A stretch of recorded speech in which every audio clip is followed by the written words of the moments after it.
AICCയുടെ പുതിയ ഓഫീസിൻ്റെ ഉദ്ഘാടനം നടന്നു കഴിഞ്ഞ ദിവസം. അതിൽ രാഹുൽ ഗാന്ധി അടക്കം എല്ലാവരും പ്രസംഗിച്ചു. അതിനകത്തൊരു വാക്ക് അല്ലെങ്കിൽ ഒരു വാചകം എന്ന് പറയുന്നത്, ഞങ്ങളുടെ പോരാട്ടം തുടരുകയാണ് ഇന്ത്യൻ ഭരണകൂടത്തിനെതിരെ, അതായത് സ്റ്റേറ്റിനെതിരെ പോരാടുന്നു എന്ന് എങ്ങനെയാണ് രാഹുൽ ഗാന്ധിക്ക് പറയാൻ പറ്റുക? We are now fighting the BJP, the RSS and the Indian state itself. അത് വളരെ പ്രധാനപ്പെട്ടൊരു കാര്യമാണ്. ഞാനിപ്പോൾ ആ വാർത്ത മറ്റേ ഇംഗ്ലീഷ് മാധ്യമങ്ങളിലൊക്കെ, ദേശീയ മാധ്യമങ്ങളിലൊന്നോ ഞാൻ വായിച്ചു. പക്ഷേ ഞാനത് എടുക്കുന്നില്ല. ഇന്നത്തെ മനോരമ പത്രം പേജ് നമ്പർ 6 6-ാമത്തെ പേജിലാണ് കൊടുത്തിരിക്കുന്നത്. 6-ാമത്തെ പേജിൽ ഒരു 3 ഓളം വാർത്ത കൊടുത്തിട്ടുണ്ട്. അതിനകത്ത് അത് മുഴുവൻ വായിക്കാൻ ഞാൻ, മുഴുവനല്ല, അതിനകത്ത് ഈ രാഹുലിൻ്റെ പ്രസംഗം റിപ്പോർട്ട് ചെയ്യുന്ന പേജ് ചെയ്യാം, പാരഗ്രാഫ്.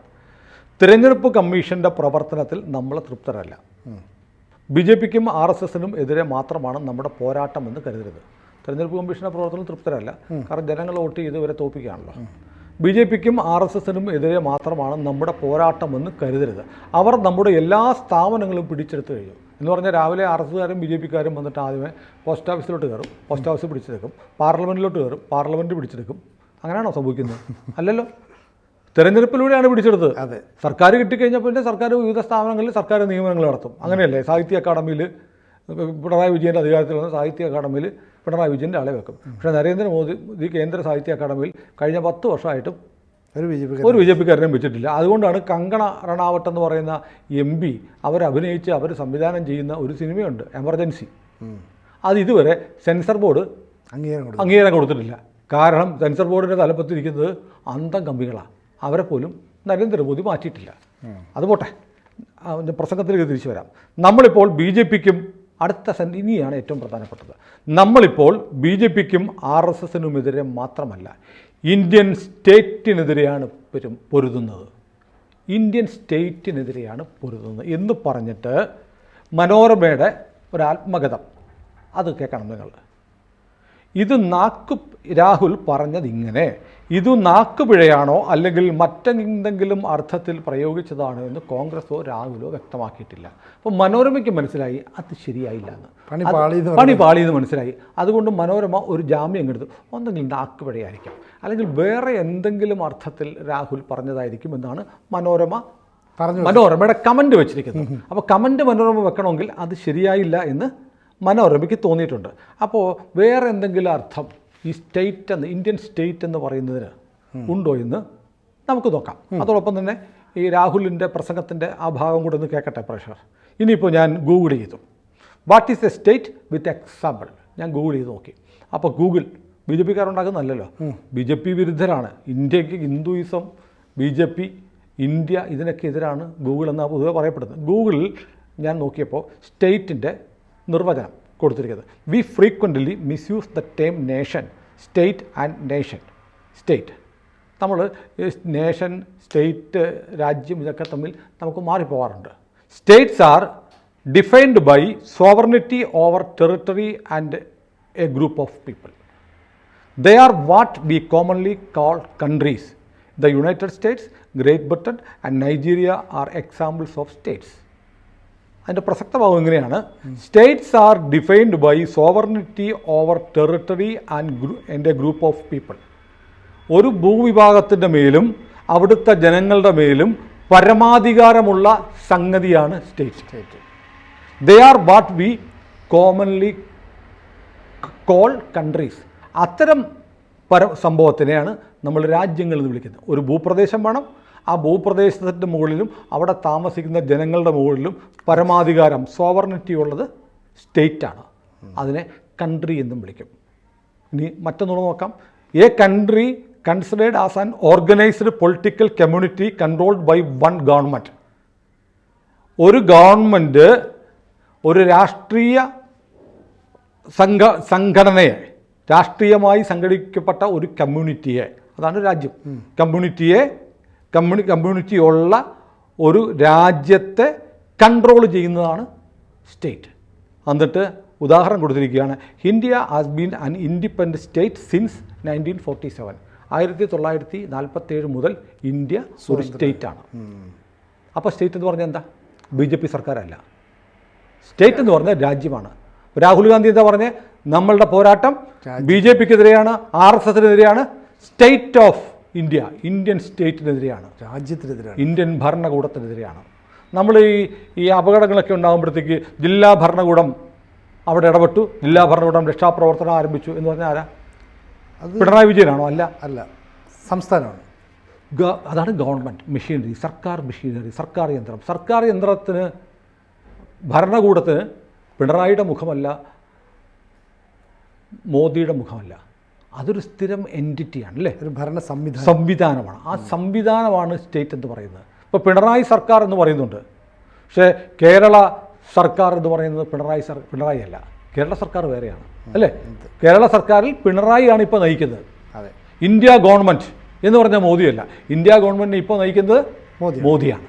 അപ്പോൾ എൻ്റെ പോരാട്ടം, നമ്മുടെ പോരാട്ടം സ്റ്റേറ്റിനെതിരെയാണെന്ന് പറഞ്ഞാൽ രാജ്യദ്രോഹപരമായ നിലപാടാണ്. ഇന്ത്യയെ തകർക്കുക, സ്റ്റേറ്റിനെതിരെ നമുക്ക് പരാജയപ്പെടുത്തേണ്ടത് BJPയെയും RSSനെയും മാത്രമല്ല, ഇന്ത്യൻ സ്റ്റേറ്റിനെയാണെന്ന് പറഞ്ഞാൽ ഇന്ത്യൻ സർക്കാരിനെ, ഇന്ത്യയെയാണ് പരാജയപ്പെടുത്തേണ്ടത്. അപ്പോൾ എത്രയോ കാലമായിട്ട് ഈ രാഹുൽ ഗാന്ധിയുടെ പല പരാമർശങ്ങളും ഇത്തരത്തിലാണെന്ന് പലരും വ്യാഖ്യാനിക്കുന്നുണ്ട്. പക്ഷേ നേരിട്ട് രാഹുൽ ഗാന്ധി ഇങ്ങനെ സ്ട്രെയിറ്റ് ആയിട്ട് പറയുന്ന ആരും പ്രതീക്ഷിക്കുന്നില്ല. എന്നിട്ട് അതിനെ നാക്കുപിഴയാണോ എന്ന് മനോരമ ചോദിക്കുന്നു. മനോരമ ചോദിക്കുന്നു, വേറെ ഏതെങ്കിലും അർത്ഥത്തിൽ? വേറെ അർത്ഥമില്ല ഇതിന് സാർ, ഒറ്റ അർത്ഥമുള്ളൂ. സ്റ്റേറ്റിനെതിരെ, ഭരണകൂട ഭീകരതയ്ക്കെതിരെ എന്ന് പറഞ്ഞാൽ നക്സലിൽ മാവോവാദികൾ പറയുന്നതാണ് ഭരണകൂടത്തെ അട്ടിമറിക്കുക എന്ന് പറഞ്ഞാൽ അത് ഭരണകൂടം ഒന്നോ പിണറായിയോ മോദിയോ ചന്ദ്രബാബു നായിഡു അല്ല, സ്റ്റേറ്റാണ്. സ്റ്റേറ്റിനെ അട്ടിമറിക്കുക, സ്റ്റേറ്റിനെതിരെയുള്ള കുറ്റം.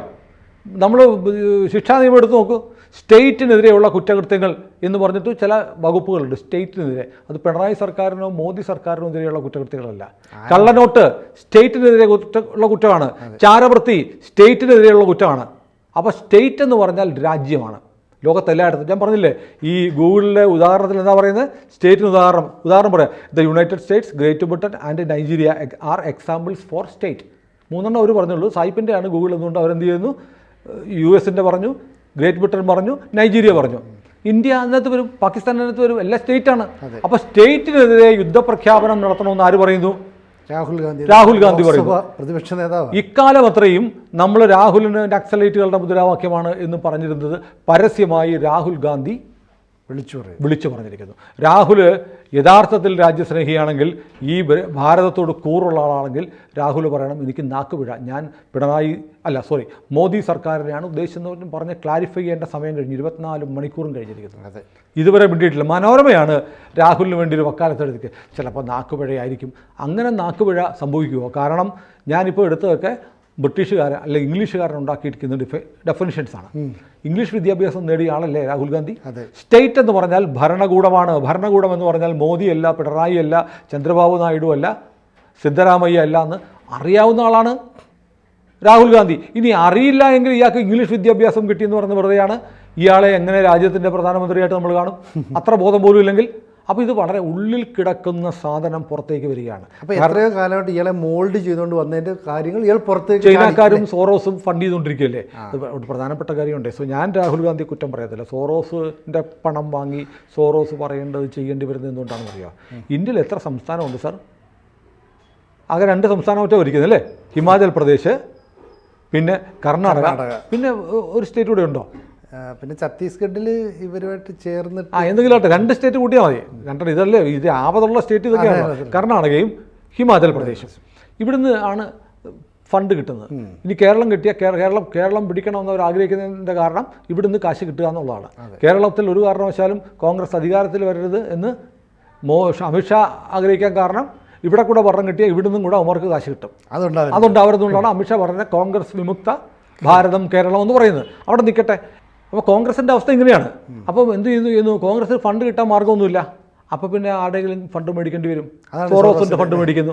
സോറോസിൻ്റെ ഫണ്ട് മേടിക്കുമ്പോൾ സോറോസ് പറയുന്ന പണിയെടുക്കേണ്ടി വരും. സോറോസിനെ സംബന്ധിച്ച് ഇന്ത്യ എന്ന് പറയുന്ന രാജ്യത്തെ തകർക്കണം. രാഹുലിനെ സംബന്ധിച്ച് എനിക്ക് ഭരണം കിട്ടിയിട്ടില്ല, ഞാൻ ഇന്ത്യയിലെ രാജാവാകാൻ രാജകുടുംബത്തിൻ്റെ ഇപ്പോഴത്തെ തലമുറക്കാരനാണ്. എൻ്റെ അപ്പൻ്റെ അമ്മയുടെ അപ്പൻ ഒക്കെ പ്രധാനമന്ത്രിമാരായിരുന്ന രാജ്യത്ത് കഴിഞ്ഞ 15ാമത്തെ വർഷത്തിലേക്കാണ് നമ്മൾ പോകുന്നത് അല്ലേ. തേർഡ് ടൈം 15 വർഷമായിട്ട് അല്ലെങ്കിൽ 10 വർഷവും 11 വർഷമായിട്ട് എൻ്റെ കുടുംബത്തെ അധികാരത്തിൽ നിന്ന് ഇന്ത്യയിലെ വൃത്തികെട്ട ജനങ്ങൾ അകറ്റി മാറ്റിയിരിക്കുന്നു. അങ്ങനെയാണെങ്കിൽ ഇങ്ങനൊരു രാജ്യമേ വേണ്ട, തകർത്ത് കളയണം. കാരണം നമ്മുടെ രാജ്യത്തെ പ്രതിപക്ഷ നേതാവ് പറയുകയാണ് ഇന്ത്യയെ തകർക്കണം. അപ്പോൾ എന്തൊക്കെയോ പറയുന്ന കൂട്ടത്തിൽ അറിയാതെ ഉള്ളിൻ്റെ ഉള്ളിൽ കിടക്കുന്ന സാധനമാണല്ലോ അത്. ഇന്ത്യയെ തകർക്കണമെന്ന് ആഗ്രഹിക്കുന്ന ഒരുപാട് പേരുണ്ട്. അതെ, നക്സലൈറ്റുകൾക്ക് ഇന്ത്യ വേണ്ട, കമ്മ്യൂണിസ്റ്റുകാർക്ക് ഇന്ത്യ എന്നൊരു രാജ്യമില്ല. ഇന്ത്യ 17ഓളം ദേശീയതകളുടെ ഒരു കൂട്ടായ്മ, ഓരോ ദേശീയതയും വേറിട്ട് പോകണം എന്നാണ് കമ്മ്യൂണിസ്റ്റുകൾ പറയുന്നത്. EMS ഒരു പുസ്തകം എഴുതിയിട്ടുണ്ട്, കേരളം മലയാളികളുടെ മാതൃഭൂമി എന്നാണ് എൻ്റെ പേര്. ആ പുസ്തകം പിന്നീട് EMS പിൻവലിച്ചു. ഇപ്പോൾ ഒരിടത്തും കിട്ടാനില്ല, ഒരു ചിന്ത പിന്നെ ഇറക്കിയിട്ടില്ല. ഞാൻ ചെറുതിലെ വായിച്ചിട്ടുണ്ട് കേരളം മലയാളികളുടെ മാതൃഭൂമി എന്നുള്ള പുസ്തകം. അതിനകത്ത് പറയുന്നത് കേരളം വേറെ രാജ്യമാണ്, ഇപ്പോൾ ഖലിസ്ഥാൻ വേറെ പോകണം, തമിഴ്നാട് സ്റ്റാലിന് വേറെ പോകണം. അപ്പോൾ കട്ടിങ് സൗത്ത് എന്ന് പറയുന്നത് ഇന്ത്യയെ ടുക്കടെ ഗാങ് എന്ന് പറയുന്ന, ഇന്ത്യയെ വെട്ടിമുറിക്കണം എന്ന് പറയുന്ന, ഇന്ത്യ എന്ന് പറയുന്ന ഒരു രാജ്യം വേണ്ട എന്ന് പറയുന്ന ആളുകളുടെ നേതാവായി സ്വയം രംഗത്ത് വന്നിരിക്കുകയാണ് രാഹുൽ ഗാന്ധി. നോക്കൂ, ഇത് നമ്മൾ സത്യത്തിൽ കോൺഗ്രസ് പാർട്ടി ഇതിന് ക്ഷമ പറയേണ്ടതാണ്. ഞങ്ങളുടെ പ്രതിപക്ഷ നേതാവ് ഇങ്ങനെ പറഞ്ഞത് തെറ്റാണെന്ന്. ശരിക്കും രാഹുൽ ഗാന്ധിയെ ദേശവിരുദ്ധ പ്രസ്താവനയ്ക്ക് സത്യത്തിൽ രാജ്യദ്രോഹ വകുപ്പ് ചുമത്തി അറസ്റ്റ് ചെയ്യുകയാണ് വേണ്ടത്. ഒരു രാജ്യത്തിൻ്റെ പ്രതിപക്ഷ നേതാവ് ഒരു ഇന്ത്യക്കാരൻ ഒരിക്കലും പറയരുത് ഞാൻ ഇന്ത്യ എന്ന് പറയുന്ന രാജ്യത്തെ തോൽപ്പിക്കാൻ വേണ്ടി യുദ്ധം ചെയ്യുകയാണ് എന്ന് പറയുന്ന അതീവ ദയനീയമായ ഒരവസ്ഥയിലേക്ക് എത്തിയിരിക്കുകയാണ്. ഒന്നെങ്കിൽ രാഹുൽ ഗാന്ധിക്ക് വിവരമില്ല, അല്ലെങ്കിൽ അദ്ദേഹത്തിന് വേറെന്തോ കാര്യങ്ങൾ അദ്ദേഹത്തിൻ്റെ വാക്കുകളെയും ചിന്തകളെയും സ്വാധീനിക്കുന്നത്. നാക്ക് വഴിയൊന്നുമല്ല, അദ്ദേഹത്തിന് ഒന്നെങ്കിൽ പകയാണ് ഇന്ത്യയിലെ ജനങ്ങളോട്. ഇന്ത്യ ഇനി വേണ്ട, എന്നെ പ്രധാനമന്ത്രിയാക്കാത്തതുകൊണ്ട് ഇന്ത്യ വേണ്ട. ഇന്ത്യക്ക് തീടാൻ നടക്കുന്ന ഒരു പ്രതിപക്ഷ നേതാവാണ് നമ്മുടെ രാജ്യത്ത് നമ്മുടെ ജനങ്ങളുടെ മുന്നിൽ നിൽക്കുന്നത്. അടുത്ത പ്രധാനമന്ത്രിയാക്കണം തന്നെ എന്ന് ആവശ്യപ്പെടുന്നതെന്ന് ഓർക്കുമ്പോൾ ലജ്ജ കൊണ്ട് ഓരോ ഇന്ത്യക്കാരൻ്റെയും ശിരസ് കുനിയണം. കൂടുതൽ വാർത്തകളും വിശേഷങ്ങളും നിങ്ങളിലേക്ക് എത്താൻ ABC മലയാളം സബ്സ്ക്രൈബ് ചെയ്യുക, ബെൽ ബട്ടണും അമർത്തുക.